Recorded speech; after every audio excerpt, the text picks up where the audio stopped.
The call came at 2:17 a.m. on a Tuesday, which is how I knew it was serious.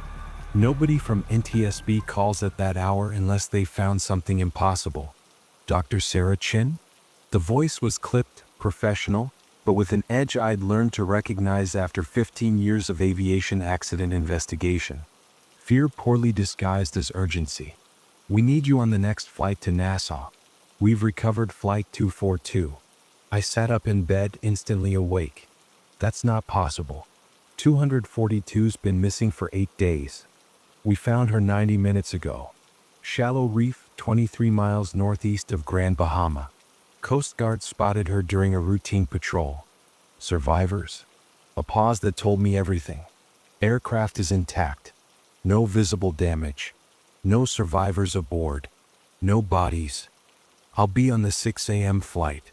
By the time I landed in Nassau, the recovery operation was already underway. I caught a helicopter to the site, and from the air I got my first look at transatlantic Flight 242, a Boeing 737-800 that had vanished from radar 8 days ago with 157 souls aboard. She sat on the reef like she'd been placed there gently, wings level, landing gear retracted, not a scratch on her fuselage. Around her, Coast Guard vessels formed a perimeter while divers worked the shallow water. In the bright Caribbean sun, she looked almost peaceful, almost normal, almost. My escort was Commander James Reeves, a man I'd worked with on 2 previous triangle recoveries. His handshake was firm, but his eyes were haunted. Strangest thing I've seen in 20 years, Sarah. And I've seen plenty of strange in these waters. Walk me through it. We stood on the deck of the Coast Guard cutter while he pulled up photos on his tablet. Patrol spotted her at 0130 hours, nearly submerged. By the time we got divers down, the tide had dropped and she was sitting on the reef. Water's only about 15 feet deep here, which is the only reason she's not at the bottom. I studied the photos. The aircraft appeared pristine. No scorching from engine fire, no structural deformation from impact, no evidence of explosive decompression. How's that possible? Even a controlled ditching would show damage. That's not the weird part. Reeves swiped to the next image, showing the interior cabin through an open emergency exit. Seats were empty, seatbelts still fastened. Overhead bins closed. Meal trays on some of the seatback tables, food still on them. Looks like everyone just vanished mid-flight. Coffee in the cup holders, magazines on laps. One passenger had their laptop open. Still on, battery dead now, but the screen showed they'd been writing an email. Baggage? All accounted for in the cargo hold. Personal items in the cabin. Phones, tablets, wallets, everything. Just no people. I felt that familiar cold weight in my stomach, the one that comes when physics stops making sense. What about the crew? Same. Captain's seat adjusted for someone 6 feet tall, that matches Captain Morris's height. First officer's seat configured correctly. But no bodies, no blood, no signs of struggle or panic. Just absence. Take me to the black boxes. The cockpit voice recorder and flight data recorder had already been extracted and were secured in a waterproof case on the cutter. Standard protocol. What wasn't standard was the tech team's reaction when I asked to examine them. Dr. Chin, the lead tech, a young woman named Andrea Park, wouldn't meet my eyes. Before you start analysis, there's something you need to know. We did a preliminary check of the CVR. Standard procedure, just to confirm it was recording. And it was recording. But she finally looked up and I saw the same haunted look Reeves had. The timestamps don't match. What do you mean they don't match? Andrea pulled up a file on her laptop, hands trembling slightly. The CVR records in a continuous loop, right? Overwrites itself every 2 hours. But this one has recordings from after the plane disappeared. 3 days after. 4 days. Some of the audio is time-stamped for yesterday. My skin went cold. That's not possible. If the plane crashed 8 days ago, the plane didn't crash. Reeves's voice was flat. Look at her, Sarah. She's intact. She came down on that reef like she was landing. Recent barnacles and sea growth are minimal. I'd say she's been there less than 48 hours. But she disappeared 8 days ago. Radar confirmed. Last contact was 2,134 hours on the 14th. It's now the 22nd. I know. Believe me, I know. Reeves pulled out a cigarette, remembered he was on a government vessel, put it away.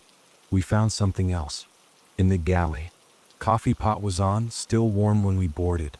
Pot was half full. Coffee was fresh. The implications hit me like a physical blow. A plane vanishes for 8 days, reappears intact with no crew, and shows signs of being occupied within hours of discovery. And the black box is supposedly recording audio from the future. I need to hear it, I said. The CVR. I need to hear everything. Andrea hesitated. Dr. Chen, some of it is disturbing. The last few recordings especially. There are voices on there that shouldn't be possible. I've been doing this for 15 years. I've heard people die in every way imaginable. I can handle disturbing. It's not that. It's... She took a breath. There are voices on the recording that aren't the crew. Voices that speak in synchronization with the crew, like they're echoing everything said. But they're saying different words. And some of them are predictions. Predictions of what? Of what the crew is about to say. A few seconds before they say it. Like someone was telling the future and recording it simultaneously with the present. I looked at Reeves, who nodded confirmation. We've heard portions. It's real, Sarah. Whatever's on that recorder, it's not a hoax or malfunction. It's something else entirely.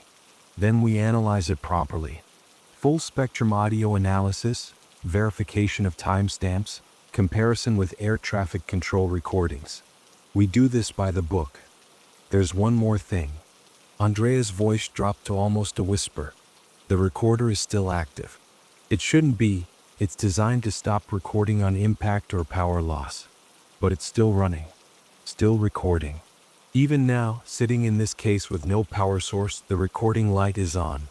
She opened the waterproof case and I saw the CVR sitting in its protective foam. The unit was bright orange, designed to survive impacts in deep water.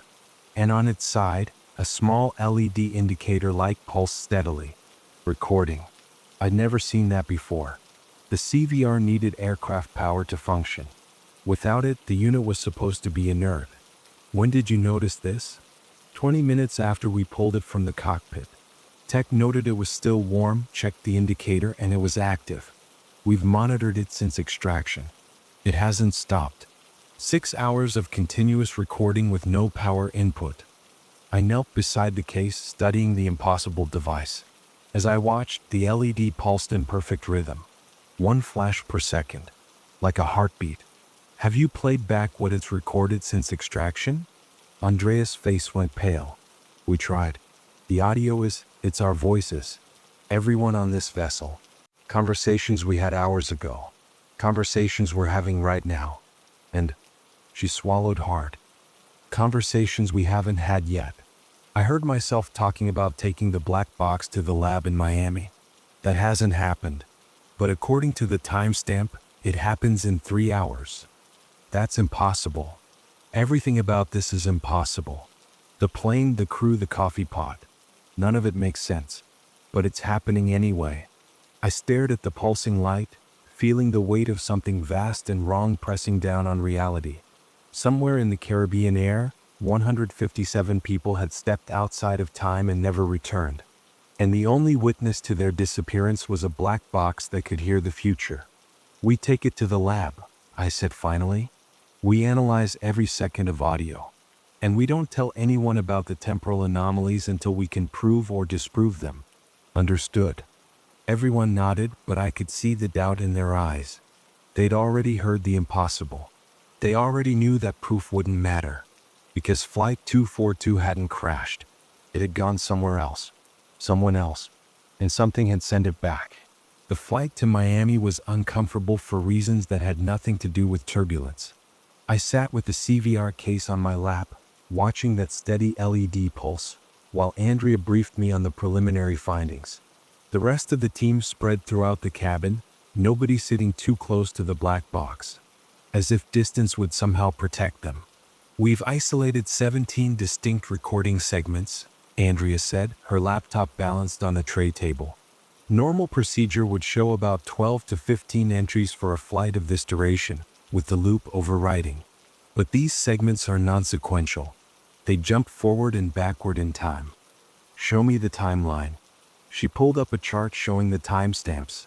It looked like someone had taken a normal flight recording and scrambled it. The first entry was timestamped 20:45 hours on the 14th, 15 minutes before the plane disappeared from radar. But the second entry jumped to 0312 hours on the 16th, then back to 2103 hours on the 14th, then forward to 1847 hours on the 19th. It's not random, I noted. Look at the pattern. The timestamps cluster around specific times. Late evening on the 14th, early morning on the 16th, afternoon on the 19th. Those are significant moments. We thought so too. When we map the timestamps against the plane's known flight path and disappearance, we get something interesting. Andrea overlaid the timeline with radar data. The first cluster of recordings happens during the final 15 minutes of radar contact. That's normal. That's when the plane was still in our reality, so to speak. And the second cluster? 2 days after disappearance. We think, Dr. Chin, we think the plane was still flying during this period. The audio includes cockpit sounds, instrument beeps, engine noise, radio static. The crew is present and talking. But they're not in normal space anymore. They're somewhere else. I studied the audio waveforms on her screen. Even without playing them, I could see the data was wrong. The frequencies were off, distorted in ways that shouldn't occur in standard recording equipment. Play me the first anomalous segment. The one from 2 days post-disappearance. Andrea plugged in headphones and handed them to me. Her hand shook slightly as she hit play. Static first, then the ambient sound of a cockpit, the constant white noise of air circulation, the subtle vibration of engines, the electronic beeps of instruments. Normal. Then Captain Morris's voice. Transatlantic 242, do you copy? Anyone, do you copy? The voice was clear but strained, exhausted. Background noise suggested he'd been calling for hours. First officer's voice, female, matching the personnel file for Rebecca Santos. No response on any frequency, Captain. We're completely alone. Check the instruments again. Compass heading, GPS, anything. Sir, the compass is spinning. GPS shows no satellite connection. The artificial horizon it's inverted, sir. It shows we're flying upside down, but we're clearly level. Pause. Then Morris again, and I heard the fear now. How long have we been flying? According to the chronometer, 47 hours. But my watch says it's been 3. And I'm not tired, Captain. I should be exhausted, but I feel like we just took off. The passengers? Still calm. Some are sleeping. Nobody's panicked yet. But they're starting to notice the sun isn't moving. It's been dawn for 6 hours. That's not possible. Nothing about this is possible. Another pause longer. Then a third voice, one that sent ice through my veins. An echo of Morris's voice, perfectly synchronized but speaking different words. Tell her to look out the window. Tell her to see what's following. I yanked the headphones off. Did you hear that? The third voice. Andrea nodded, her face pale. It's on every recording. Sometimes it echoes the crew, sometimes it speaks independently. But it always knows what's going to happen next. Play more. She advanced to the next segment. Santos speaking. Captain, there's something outside. Starboard side, level with the wing. I don't see anything. It's there. It's shaped like a plane. Like our plane. Same model, same livery. But it's flying inverted, mirror to us. And Captain, I can see people in the windows. They're looking at us. That's impossible. There are no other aircraft on radar. Sir, they're waving. The passengers are waving at us. Then that third voice again, whispering under Santos's words. Tell him they're not waving. Tell him they're warning. The recording cut to static, then jumped to another segment. This one time stamped 4 days after disappearance. The cockpit sounds were different now. The engine noise had taken on a quality that made my ears hurt even through the headphones. Not louder, just wrong. Frequencies that shouldn't exist. Morris's voice, desperate now. This is Transatlantic Flight 242 broadcasting on all frequencies. We are lost. Our instruments have failed. We're flying through something that isn't sky. If anyone can hear this, please respond. Please. Silence. Then Santos, Captain, the fuel. We should have run out 2 days ago. But the gauge still reads 3/4 full. It's not decreasing. We're not consuming fuel. How is that? And the passengers, sir? They're not aging. Nobody's hungry. Nobody needs the restroom. It's like we're frozen in this moment, just flying forever through nothing. There has to be an explanation. There has to be. The third voice, clear as crystal. There is no explanation. You left time. You're between. And what lives between is very interested in you. The recording ended abruptly. I sat back, my hands shaking. How many segments feature this third voice? All of them. Starting from the moment the plane disappeared. It gets clearer as the timestamps progress. Like something was learning to speak or learning to reach through the recorder into our world. And the final segments? The ones from yesterday? Andrea hesitated. Dr. Chin, maybe you should wait until we're in the lab. With proper equipment. Other witnesses. Show me. She pulled up the file, her reluctance clear in every movement. This was recorded yesterday at 1,534 hours. The plane was discovered at 0130 hours today. This is audio from 7 hours before we even knew the aircraft was there. She hit play. For 10 seconds, nothing but static. They found us. Morris's voice, but changed somehow. Hello. Finally, they found us. But we're not there anymore. We're not anywhere.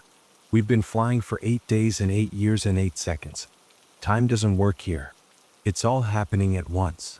Santos's voice. I can see them on the reef, Captain. The divers. The Coast Guard. They're looking at our plane, but they can't see us. We're in the cockpit, but we're not in the cockpit. We're layered wrong. Shifted. Are we dead? I don't know. I don't feel dead. I just feel distant. Like I'm very far away from myself. Then the third voice, and it wasn't whispering anymore. It spoke clearly with perfect diction and a tone that made me want to run. Not dead. Not alive. Not here. Not there. You are between. You are caught. And you are seen. We see you.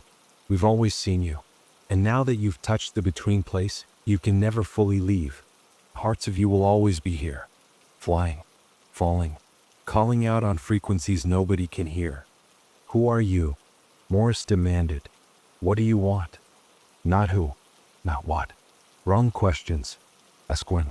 Ask where. Ask how long until everyone else slips through like you did. Ask how many others are flying in the between place right now, invisible to radar, invisible to rescue. Ask how many planes have vanished in these waters and never crashed, never burned, never sank. Ask where they went. I'm asking. They went nowhere. Nowhere is where they went. Nowhere is where they are. Nowhere is very crowded now. And nowhere is starting to leak. The recording cut to static again, but this time the static had structure. Pattern. I could almost hear words in it, syllables forming and dissolving in the white noise. Turn it off, I said. Andrea shut down the playback immediately. We sat in silence for a long moment, the only sound the drone of the aircraft engines and the steady pulse of the CVR's LED. Dr. Chen, Andrea said quietly, that segment I just played? It's still recording. Right now, as we fly to Miami, the CVR is adding to that audio. When we land and play it back, we'll hear our current conversation recorded hours ago. That's not possible. I know, but it's happening. The black box isn't just recording the past. It's recording the future. Or maybe time doesn't mean anything to it anymore. Maybe it exists in all moments simultaneously, just like the plane did. Just like the crew still does. I looked at the case on my lap at that pulsing light. Recording our voices. Recording this conversation. Recording what we'd say tomorrow and the day after and maybe forever. When we land, I said carefully, we secure this in a Faraday cage. Complete electromagnetic isolation. If it's receiving transmissions from another time or place, maybe we can block it. And if that doesn't work, then we find out what it wants. What do you mean, what it wants? It's a black box. A recorder. It doesn't want anything. Doesn't it? I gestured to the pulsing light. It's recording without power. It's capturing audio from the future. It predicted we'd have this conversation. And according to your analysis, it's still connected to that crew somehow. Still hearing them even though they're gone. So maybe it's not just a recorder anymore. Maybe it's something else. Like what? I didn't answer because I didn't have one. But as I watched that LED pulse, steady as a heartbeat, I couldn't shake the feeling that we'd recovered more than just a black box from Flight 242. We'd recovered something that had learned to listen. And it was listening very carefully to us. The NTSB lab in Miami was designed for one purpose: extracting truth from wreckage. I'd spent hundreds of hours in this sterile space, analyzing black boxes, reconstructing final moments, finding the thread of causation that led to tragedy. But I'd never felt uncomfortable here until today. We set up the CVR in Lab 3, our most secure analysis room. Faraday cage installed, electromagnetic shielding active, 3 redundant recording systems capturing everything. Andrea and I were joined by 2 senior analysts, Marcus Webb, an audio forensics expert, and Dr. Patricia Lin, a temporal mechanics consultant we'd brought in from MIT. Temporal mechanics? I'd asked when Lin arrived. The NTSB has me on retainer, she'd explained, for the triangle cases. This is the 4th one in 6 years where chronological impossibilities appear. Usually it's minor, watches stopped at wrong times, documents dated incorrectly. But nothing like this. Now we stood around the CVR, which sat in its Faraday cage like a specimen under glass. The LED still pulsed. Recording. Always recording. Let's start with verification, I said. Marcus, compare the cockpit voice recordings with known voice samples from Captain Morris and First Officer Santos. Confirm identity and check for evidence of synthesis or manipulation. Marcus worked for an hour, running sophisticated audio analysis. Finally he looked up, confused. Voice prints match. Perfectly. These are definitely Morris and Santos. No synthesis, no manipulation. But he frowned at his screen. The vocal stress patterns are wrong. The harmonics suggest they're speaking in an environment with different atmospheric pressure. Either they were under extreme stress or they weren't breathing normal air. Could that indicate altitude change? Decompression? No. The pressure differential would have to be consistent across all recordings. But it varies. Sometimes it reads normal, sometimes it reads like they're at 40,000 feet, sometimes it reads like they're underwater. The environment is changing around them as they speak. Dr. Lin leaned forward. That's consistent with dimensional fluctuation. If the plane was shifting between different states of reality, the atmospheric conditions would vary. That's not possible, I said automatically. Dr. Chen, with respect, your evidence makes it clear that possible is no longer a useful metric. Let me analyze the timestamp data.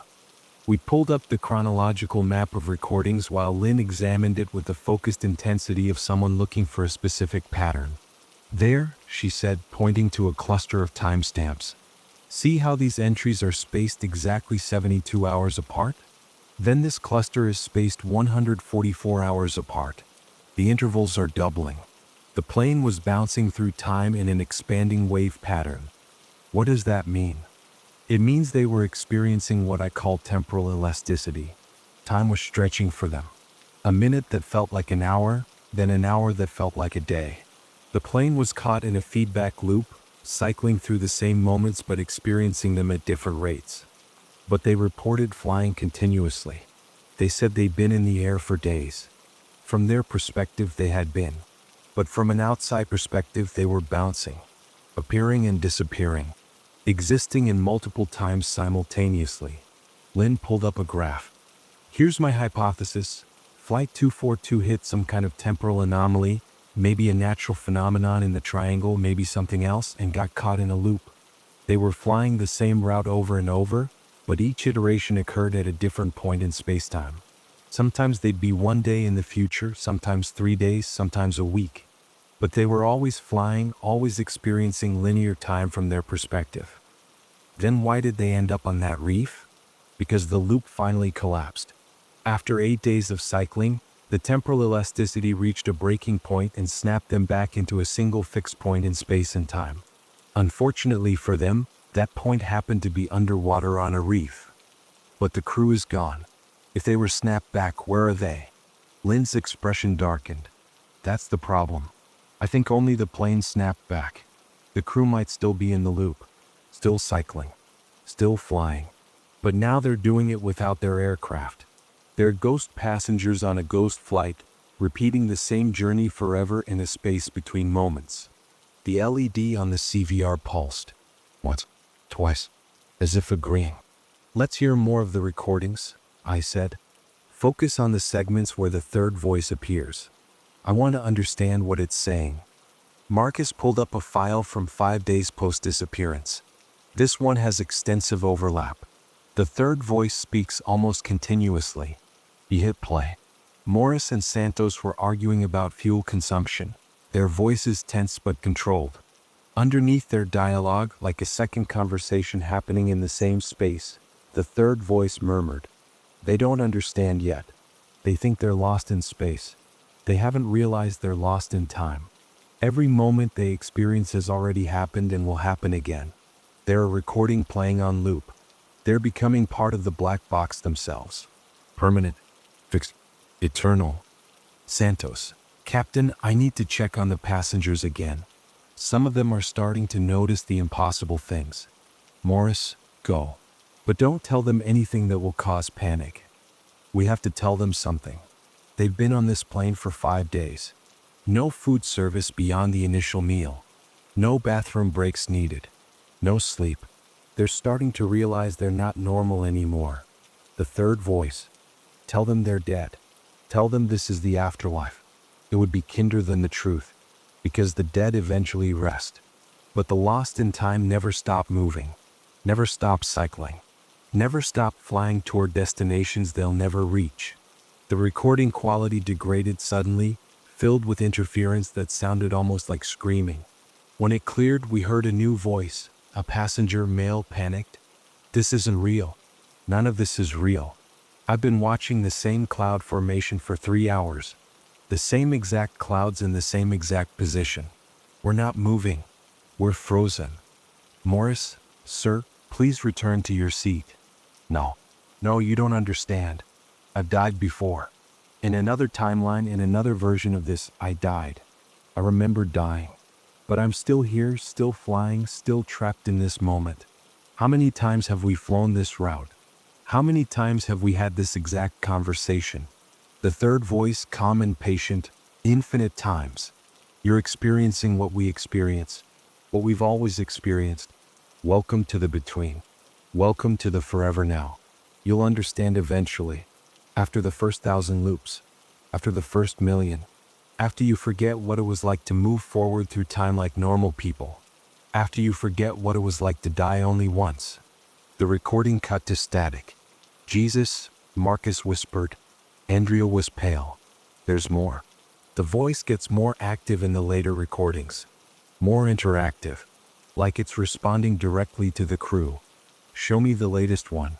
The recording from after we found the plane. She pulled up the file, dated yesterday at 2,317 hours. Hours after the aircraft was discovered, hours before we even knew about the third voice. Morris's voice, I can see them. Down on the reef. Dozens of people crawling over our plane. But we're not there. We're watching from somewhere else. Somewhere above and beside and within. Santos, how is this possible? How are we seeing this if we're dead? We're not dead. We're what comes after death. We're what happens when you die but time won't let you finish dying. We're paused. Stuck in the moment of transition. I want to go home. I want to see my family. I want... The third voice interrupted, louder now, more present. No, you don't want that. Your family aged while you were caught in the loop. Your children grew up. Your parents died. You've been gone 8 days, but for the world, it's been 8 years. No, wait, both are true. Time bifurcated when you entered the loop. In one timeline, 8 days passed. In another, 8 years. In another 8 centuries. The loop touches all of them simultaneously. You exist in all of them. You're a quantum passenger on a quantum flight. That's insane. Yes, but it's true. And Dr. Chin is listening to this recording right now, trying to understand, trying to rationalize. Hello, Dr. Chin. I know you're there. I know you're hearing this. I want you to understand something important. My blood went ice cold. The voice was speaking directly to me. The recorder isn't just capturing our voices. It's capturing our existence. Everything we say, everything we experience, gets permanently encoded. We become part of its memory. And memory is a form of existence. Which means as long as the recorder plays, we keep experiencing these moments. Over and over. Forever. Marcus reached for the power switch, but I grabbed his hand. Don't. Let it play. The voice continued, you're probably thinking you can help us. Find a way to free us from the loop. But you can't. We're already free. We're more free than you are. We exist outside of linear time now. We can see backward and forward. We can see all the possible timelines branching from every decision. And Dr. Chin, in most of those timelines, you don't walk away from this investigation. In most of them, you become like us. Caught. Recorded. Looping. Turn it off, Lynn said, her voice shaking. Dr. Chin, turn it off now. But I couldn't move. I was frozen listening. There's only one timeline where you escape. Only one where you stop investigating before it's too late. This isn't a warning. Warnings can be ignored. This is a prediction. And predictions in the loop always come true. The recording ended. We stood in silence, the LED on the CVR pulsing steadily. That's not possible, Marcus said. It can't know we're listening. It can't predict. Check the timestamp, I said quietly. Andrea pulled up the file data. Recorded yesterday at 2,317 hours. She checked her watch. That's in 3 hours. No, I said. Check again. She looked at her watch again, then at the timestamp, then back at her watch. That's not right. My watch says it's 1647 now. But it was 2015 when we started playing the recording. We'd been listening for -3 hours. I looked at the clock on the wall. It read 2317. My phone showed 1647. The lab's atomic clock displayed 0403. Time isn't working right, Lynn whispered. Being near the recorder is affecting our local chronology. We're getting caught in the edge of its loop. The LED pulsed faster, then faster still. The CVR was recording something new. Recording us. Recording this moment. Encoding us into its eternal memory. Everyone out, I ordered. Now, leave the recorder. Just get out. But when we reached the door, it wouldn't open. Not locked, just wouldn't open. As if the door existed in a different time than us, and we couldn't synchronize enough to pass through. The LED was pulsing so fast now it looked almost solid. And from the speaker, even though we hadn't pressed play, came Morris's voice. Welcome to the loop, Dr. Chin. Welcome to the forever now. Don't worry. After the first 1,000 loops, you won't even remember there was ever anything else. The door opened. Not because we forced it. Not because time synchronized. It simply opened as if reality decided to start cooperating again. We stumbled into the hallway, gasping like we'd been holding our breath, and behind us the lab door slammed shut with enough force to rattle the frame. Through the small window in the door, I could see the CVR still sitting in its Faraday cage, LED pulsing in that too-fast rhythm. Recording. Always recording. My phone, Andrea said, her voice shaking. My phone is showing messages I haven't sent yet. Look. She held up her screen. Text messages to her sister, timestamp 2 hours from now, talking about needing to find a new job. Talking about how the investigation had gone wrong. Talking about Dr. Chin disappearing. I didn't write these. I haven't even thought these things. But here they are, sent from my phone, received by my sister with her responses. Marcus was staring at his own device. Mine too. Emails to my wife. Telling her I'm going to be late. Telling her I'm worried about Dr. Chin. Telling her I'm not sure I'm going to make it home. Stop, I said firmly. All of you put your phones away. Don't read any more. We're being shown possible futures, not definite ones. The loop is trying to trap us by making us believe we're already caught. How do you know that? Lynn asked. Because I've studied aviation accidents for 15 years. I've seen how the human mind works under stress. Pattern recognition becomes paranoia. Coincidence becomes causation. The loop, whatever it is using our own psychology against us. It's making us see connections that aren't there. But the clocks, Andrea protested, all showing different times. That's not psychology. That's physical reality breaking down. Or it's equipment malfunction triggered by whatever electromagnetic anomaly that recorder is generating. We need to approach this scientifically, not. The lights flickered. Not a normal flicker. They went out for what felt like several seconds, but my watch insisted was only a fraction of a moment. When they came back on, the hallway had changed. Small changes. A different pattern on the floor tiles. A fire extinguisher that had been on the left wall now mounted on the right. The exit sign pointing the opposite direction. We need to leave the building, I said. Right now. Get outside, get distance between us and that recorder. We moved quickly toward the stairwell, but something was wrong. The hallway was longer than it should be. We'd been walking for 30 seconds and still hadn't reached the stairs. A hallway that should have taken 10 seconds to traverse was stretching, elongating, becoming impossible. Stop walking, Lynn commanded. Everyone stop. We froze. In the sudden stillness, I could hear something.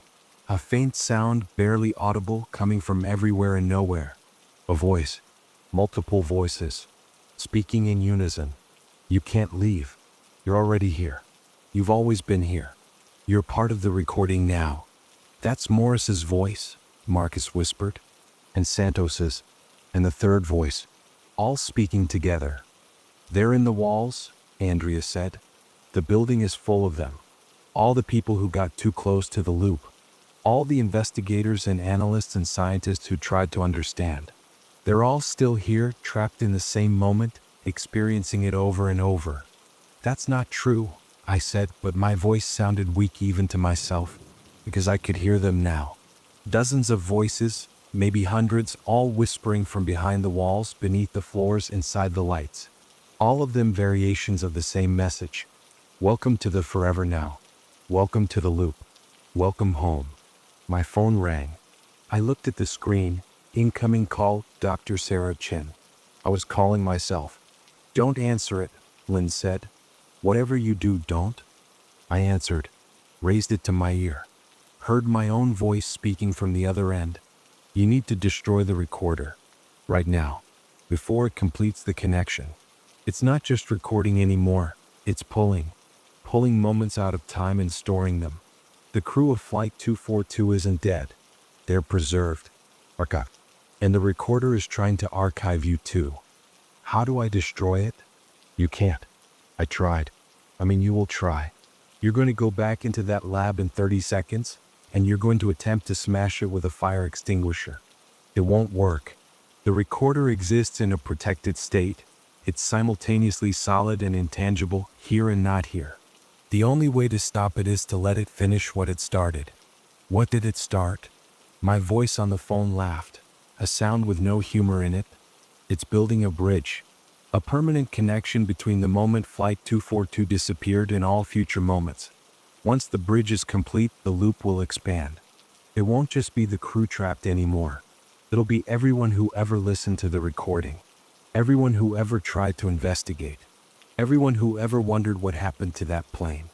The loop grows by observation, by attention, by caring. Then I'll stop caring. I'll stop investigating. I'll walk away right now. No, you won't. I know because I'm you and I've already lived this conversation. In 7 seconds, you're going to hear something that makes it impossible to walk away. In 6 seconds. In 5.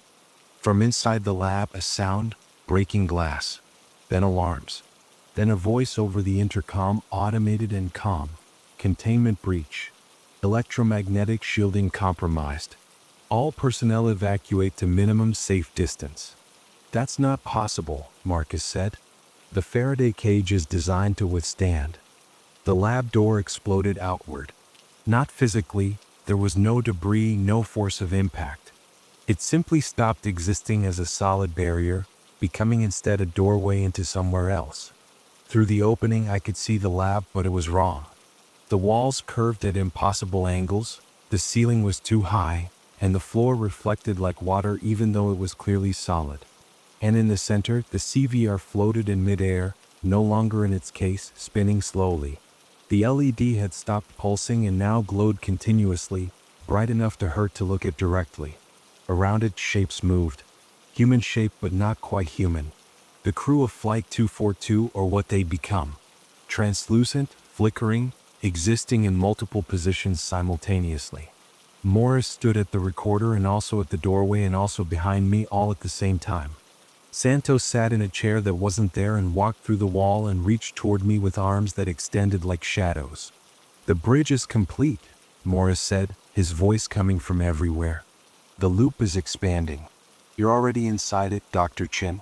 You've been inside it since you answered the call about recovering the plane. That was the moment you became part of the recording. Everything since then has been playback. You're listening to yourself investigate, watching yourself discover what happened, experiencing the same moments we experienced when we realized we were trapped. No, this is real. This moment right now is real." "Is it? Check your watch." I looked. The digital display showed 2317:2317:2317. Not a time, just a number repeating. The moment we'd first heard the recording predicting our actions. We'd been in that moment ever since. 3 hours that felt like 20 minutes. 20 minutes that contained 3 hours. Time folding in on itself. "The only way out is through," my voice said from the phone, still pressed to my ear. "You have to let the recorder finish analyzing you. Let it capture every moment, every thought, every possible future and past version of yourself. Once it has all of you, it'll move on. It'll release you because there's nothing left to record. And what will be left of me? Echoes, fragments, enough to function, enough to seem normal. But you'll always hear it, the loop calling you back, promising that if you just listen one more time, just investigate one more recording, you'll understand. You'll finally understand what happened to Flight 242. Santos appeared directly in front of me, her face inches from mine. "It's not so bad. Being recorded, being preserved. You exist in all moments simultaneously. You can see every possible outcome, every decision you never made, every path you never took. You become infinite. I become trapped. Same thing. Infinity and imprisonment are just perspective." The CVR pulsed once, bright enough to blind. When my vision cleared, the lab was normal again. Walls at right angles, floor solid and non-reflective, ceiling at the proper height. The recorder sat in its case, dormant, the LED dark. But I knew it wasn't over. The lab door was open, and through it I could see someone sitting at the analysis station. It was me. I watched myself working at the computer, studying audio files, making notes, completely absorbed in the investigation. And behind that version of me, barely visible in the monitor's reflection, were others. Dozens of versions of Dr. Sarah Chin, all investigating, all analyzing, all trying to understand the impossible recording. All of us trapped in the same moment, experiencing it over and over, convinced each time that this iteration would be the one where we solved the mystery. "How many times have I done this?" I asked the empty air. Morris's voice fading now. "Does it matter? You're about to do it again. You always do it again. That's what loops mean, Dr. Chin. You don't escape them. You don't solve them. You just keep living them, finding new details each time, thinking you're getting closer to the truth when really you're just spiraling deeper into the pattern. There has to be a way to break it." "There is." The third voice now clear and close. "Stop recording. Stop analyzing. Stop trying to understand. The loop feeds on attention, on investigation, on the human need to know what happened. If you walk away, if you truly let go of the need to understand, the loop loses its power over you. But the crew, the passengers, they're still trapped. They chose to fly. They chose to enter the triangle's airspace. They made their choice. Now you're making yours. Save yourself or try to save them. But you can't do both. The recorder is a trap that only works on people who care enough to investigate. Stop caring and you're free. I looked at my team. Andrea, Marcus, Lynn. All of them watching me, waiting for guidance. All of them caught in the same impossible moment because they'd followed my lead, trusted my expertise, believed that science could explain the unexplainable. I can't walk away, I said. Not while people are trapped. Not while there's a chance to understand. Then you're already lost. The third voice was sad now, almost sympathetic. You'll loop forever, Dr. Chin. Investigating, analyzing, discovering, and forgetting. Each iteration convinced it's the first. Each investigation convinced it'll be the last. That's the curse of the curious. They can't stop asking questions even when the answers will destroy them. Maybe. But at least I'll be doing something. At least I'll be trying. Trying is just another word for repeating. Welcome to the forever now, Dr. Chin. Welcome to the loop. The LED on the CVR flared bright again. And when the light faded, I was standing in my apartment in Washington, D.C., my phone ringing. The clock showed 2:17 a.m. The call was from NTSB. Dr. Sarah Chin? We need you on the next flight to Nassau. We've recovered Flight 242. My hand reached for the phone to answer. And as I did, I heard my own voice whispering from somewhere far away. Not your time yet. I didn't answer the phone. For the first time in 15 years of service, I let an NTSB emergency call go to voicemail. I stood in my apartment, hand hovering over the phone, watching it ring and ring until finally it stopped. The silence that followed was absolute. No traffic sounds from outside. No hum of the refrigerator. No ambient city noise. Just silence so complete it pressed against my eardrums. Then my laptop chimed. Email notification. From myself. Sent 3 hours from now. Subject line, you can't break the loop by not answering. You already answered. You're already in Nassau. I opened the email. It was empty except for an attachment. An audio file labeled analysis.mp3. My hand shook as I clicked play. My own voice. This is Dr. Sarah Chin, final log, timestamp unknown. I'm recording this because I'm not sure which iteration of myself will hear it. Maybe the one who's still in Washington, thinking she can avoid the loop by not answering the phone. Maybe the one who's already in Nassau analyzing the black box. Maybe the one who's been analyzing it for days or weeks or years. Time doesn't work linearly anymore, so I'm covering all possibilities. If you're me and you're hearing this, the loop isn't centered on Flight 242. Flight 242 was just the beginning.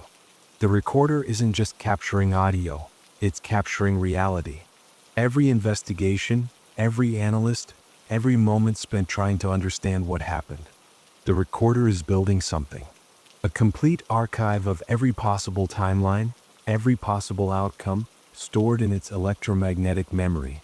And we're helping it. Every time we investigate, we feed it more data, more timelines, more possibilities. We're not studying it, it's studying us. Learning how human consciousness works, how time flows through human perception, how to trap awareness in loops of its own making. The crew of Flight 242 are the first permanent residents. But they won't be the last. The recorder is growing, expanding. Soon it won't need planes to disappear in the triangle. It'll be able to reach anywhere, grab anyone who's listening, and pull them into the loop. A global archive of trapped consciousness, all experiencing the same moments over and over, forever. There's only one way to stop it, and I think you know what it is. The recorder needs to be silenced. Permanently. Not destroyed, that's impossible. But contained. Buried.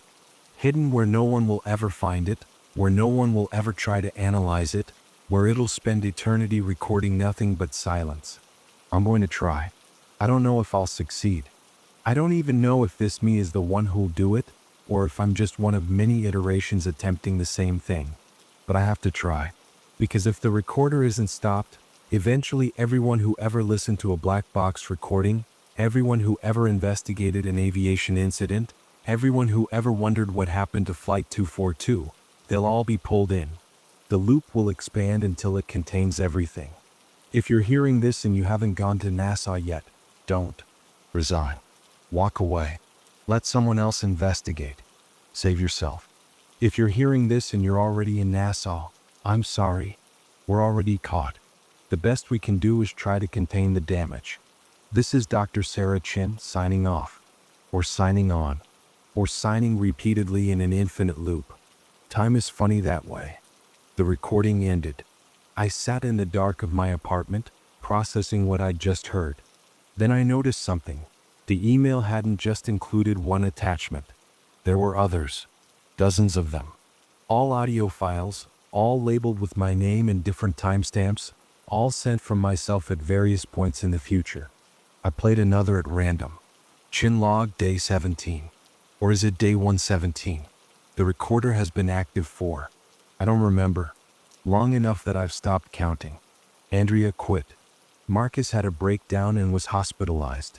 Lynn disappeared, just stopped coming to work one day, and when we checked her apartment, it was empty. Like she'd never lived there. But I can't stop.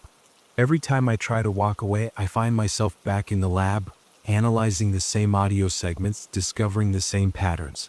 The loop has me. I can feel it pulling, constantly pulling, trying to archive me completely.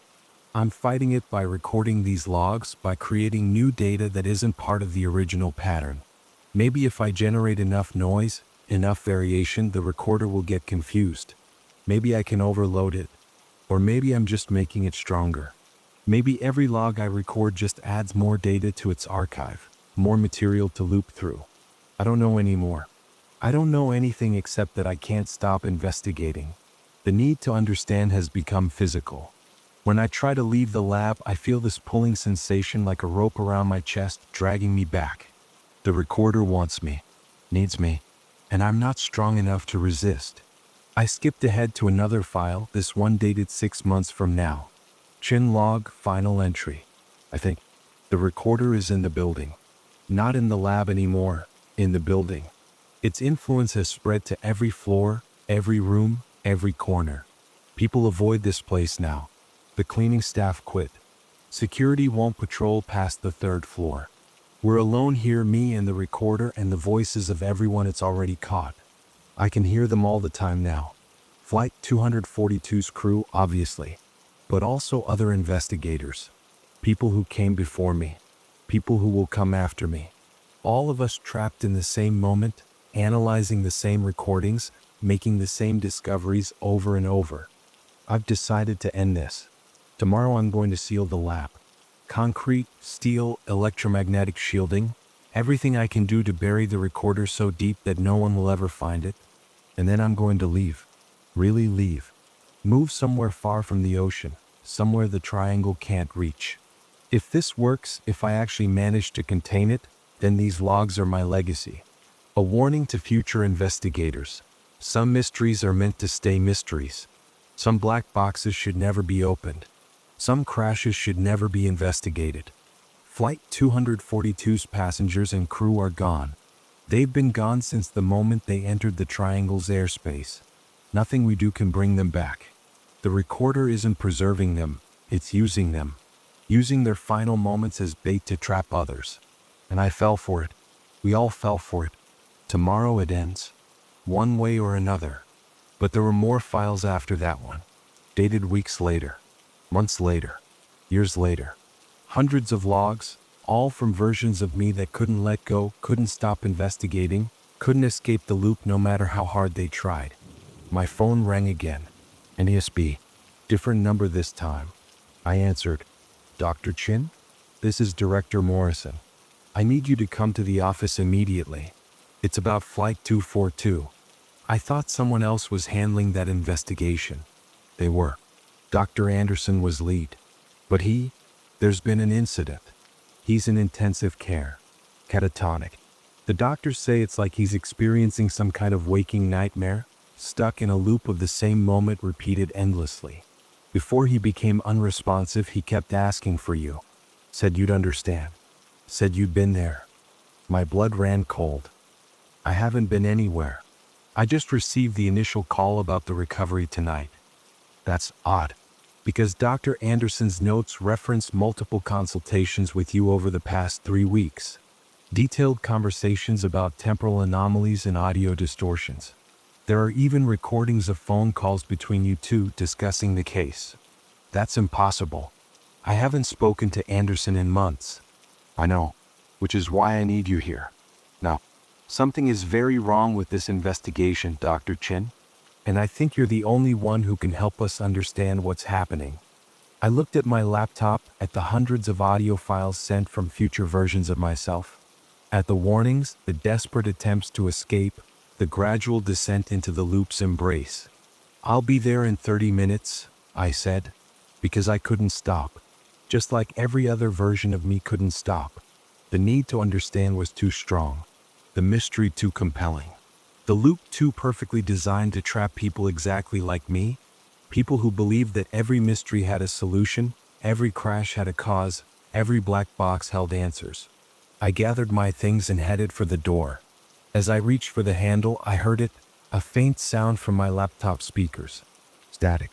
And underneath the static, a voice. The third voice. The one that shouldn't exist. Welcome back, Dr. Chin. We've been waiting for you. We're always waiting. Time is funny that way. We've been expecting you for 8 days and 8 years and 8 seconds. All simultaneously. All happening right now. The recorder is ready. It's learned so much from you. From all the versions of you that came before. It knows exactly how you think, how you investigate, what questions you'll ask, and in what order. It's optimized the loop specifically for you. This iteration will be smoother than the last. Less jarring. Almost comfortable. You won't even notice when you start repeating. When the same discoveries feel fresh. When the same warnings feel like revelations.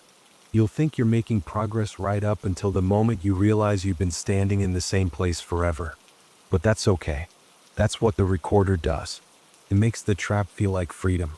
Makes the prison feel like progress. Makes the loop feel like a straight line forward. Drive safely, Dr. Chin. We'll be recording. The voice faded to static, then silence.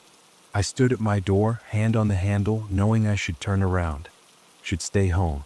Should resign from NTSB and never think about Flight 242 again. But I opened the door anyway. Because the loop had already started. Was already running. Had been running since the moment I first heard about the crashed plane, or maybe since the moment Flight 242 entered the Triangle's airspace, or maybe since the moment the universe first created spaces where time could loop back on itself. I got in my car and drove to NTSB headquarters. The streets were empty, too empty for Washington, D.C. at any hour. No other cars.